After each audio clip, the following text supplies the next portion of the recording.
That's it, guys. I found it. I found the new meta. I figured it out. After years and years of testing, I figured out the new meta.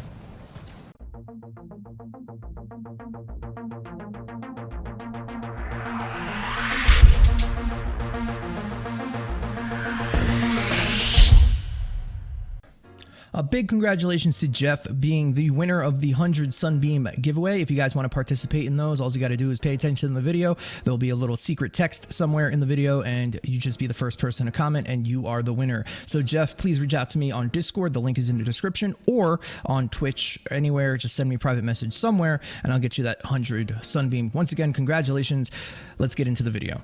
What's going on, guys? Roundedtiktak here, and we are checking out the brand new shotgun, the Pulsar 9000. Now, I'm all for new weapons that do new things and interesting little concepts that, you know, they do and stuff, but sometimes they are so contradictory that they just hinder themselves instead of making them actually viable. And this is the case again here with the Pulsar 9000. It is very similar to the pistol, I believe the Gamatron, is that what it's called? Or the Plasmatron? The pistol that shoots out little bubble rings. This shotgun is basically a shotgun version of that pistol. However, there are a few differences. You can see here that the DPS is kind of low for the kind of shotgun it is with a larger magazine. This one's sitting at 26. The fire rate is 1.2. That is incredibly slow for the amount of damage it does. Other shotguns that hit for, or that have this kind of fire rate, hit for almost 1,000,000, and you will not get these kind of numbers from this weapon.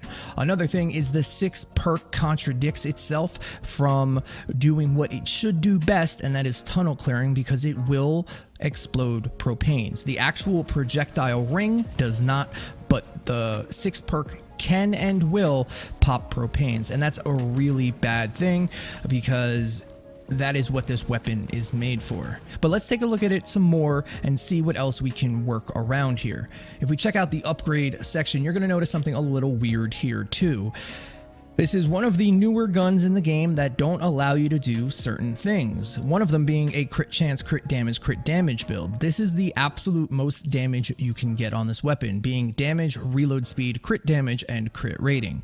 Now, the gun does have one thing going for it, which is it does have a very fast reload speed. It's really not that bad, and it's one of those weapons that you can put in a couple of shells and then shoot again, and we're going to show you a build where you can basically have infinite reload and probably about double the damage or double the DPS than you would from running a Raptor. But in my humble opinion, which again, this is opinion, I wouldn't have this damage roll here. I would probably go double crit rating. Why? Because since the fire rate is so slow, you're trying to do as much damage as possible per ring, and since the rings stack, as in they go right behind each other, you really want the highest amount of chance to crit on each individual enemy, because the way this works is if it crits on one enemy and you hit multiple ones, it doesn't mean it's going to crit on all of them. I would probably go double crit rating and crit damage. So your final build would be crit rating, reload speed, crit damage, crit rating, which is kind of weird. As you can see, you're not going to use any of these other perks here because they do not combine with that 6th perk, allowing for some weird kind of thing that they were trying to do, but it just doesn't work. And again, the 6th perk is kind of iffy for the weapon it is. It's a great AoE clearing weapon, but you have to remember 2 things. 1, it can set off propanes, not the actual weapon, but this 6th perk, and 2, it has a range of 1 tile. 1 tile, that's it. And unlike the little bubble pistol that actually went farther than what it said, this is a true hard stop at 1 tile. And that's an issue. Anything above level 120 or so is basically going to one-shot you without running Blast for the Past or running a survivability build. And you're almost going to get 1, maybe 2, maybe 3 shot in every situation. And being 1 tile away from a smasher, 1 tile away from a propane is going to get you killed. But let's take a look at what build I ended up running with it, which I like best, and we'll go from there. So there's two things about this weapon that we're going to try to compensate for. Most times I'm trying to get the most damage possible, but the gun is so wonky and weird that I just tried to make it feel better than instead of trying to get the most damage possible. And this build ended up doing more damage because the increase in fire rate and the way the gun works makes the damage multiply almost by 2 because the rings are getting shot out so fast. So we're going to be using Ghoul Trooper, is it, I believe, Skull Ranger Ramirez, that's what she's called. After reloading, increases weapon damage by 15% and fire rate by 35% for 5 seconds. Now, since the weapon has an individual reload, meaning you can shoot one bullet and then just reload that little bit, a perk like this is fantastic. So you're really almost always going to have that extra 35 fire rate and 15% bonus damage. This is what I found to be the best between her and a couple of other heroes that I tried. This is the one that I did like the best. We're going to run Keep Out here just because there's not really anything else that you could possibly bring. You could bring Preemptive Strike, sure, no problem, but I just chose this one. Feel free to grab whatever you want. There's nothing here that you're going to be missing out on that like the build will be ruined if you don't run it. Now the actual build here, we have Critical Blast, increases shotgun critical damage by 75%. So we have the one perk plus this gives us a decent amount. With this build in a full party with one guy who was like level 80-ish, I was hitting for about 430,000 every crit, which isn't bad. With the Raptor build, I was hitting for around 530,000 per crit with Raptor. So the damage was higher with Raptor, but the DPS was higher with Skull Ranger. Waste not, want not. We cannot put magazine size in the build anywhere, so we're going to try to grab a little bit extra here, putting us at 26 bullets per magazine. So that is helpful because we're also running Startup. Every shot increases ranged weapon damage by 1% up to a maximum of 25 stacks. When this gun originally came out, or before it came out, I wanted to try something similar to the Nutcracker build with the pistol that we have that doesn't have a reload. In fact, I'm really surprised it doesn't have that heating element to it like the rocket launcher or the pistol. I thought it definitely would, and Startup and the Nutcracker Mad Tidings would have been really good here, but sadly it's not. Saurian Might is something you can absolutely change out. You don't need it in this build. 3% of not a blast from the past health pool is not incredibly worth it. I was just trying to see what kind of damage we could get up to.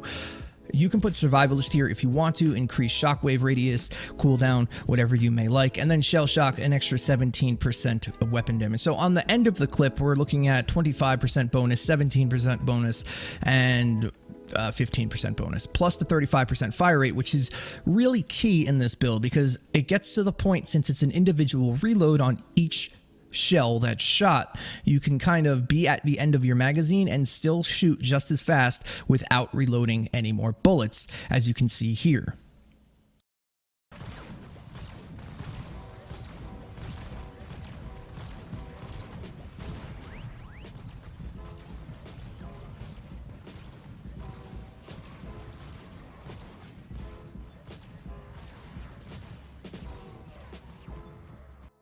So if having a brain aneurysm is your gameplay style, then this shotgun is for you. As you can see, you basically never have to actually go through the reload animation. You might get a slightly higher DPS number from having a full magazine and then emptying it, but the difference is very, very minimal, especially with that increased fire rate. There's one more thing I want to mention before we wrap this video up, and that is this weapon might, maybe, not 100% sure. I've had it work sometimes and I've had it not work other times. It may go through riot shields. Wake up.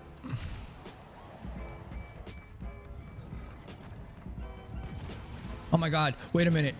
Wait a minute.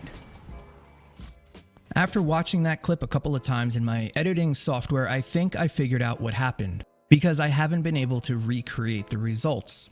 I think the 6th perk, the projectile, hit the Riot Husky and it actually one-shot it. It must have crit or something because I haven't been able to replicate it. I don't think it goes through Riot Huskies. And that's a huge missed opportunity here. Again, another weapon that doesn't pierce them, even though they claim that they do pierce everything, and it just doesn't. There may be 2 weapons in the entire game that can pierce those shields, and I don't even know what they are off the top of my head. If you guys know, let me know down below. I just can't remember which ones they are. And to have something in your inventory that can take them out quite easily in a large AoE ring radius would have been perfect for this weapon's niche, but sadly that's a missed opportunity. So that is the new shotgun, guys, the Pulsar 9000. The builds I recommend is Skull Ranger Ramirez.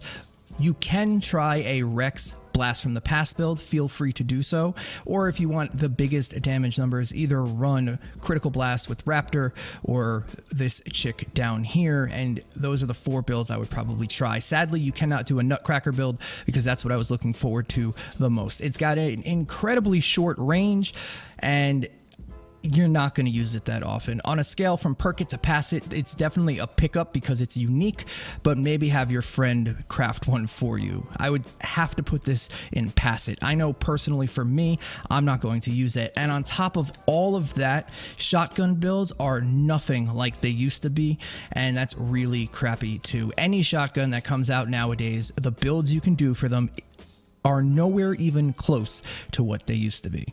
That is the Pulsar 9000, guys. Thank you so much for watching. If you're new to the channel and want to subscribe for videos like this and more weekly, feel free to do so, or maybe just hit that like button. I'd really appreciate it. If you're looking for a way to support the channel, you can always use code OOTikTak00 in the support creator store. And lastly, if you guys like live streams, I stream 5 times a week at twitch.tv/Roundedtiktak. We would love to have you as part of the pack and part of the family. Thank you guys so much for watching. Let me know what you think down below. I'll see you on the next one. TikTak out.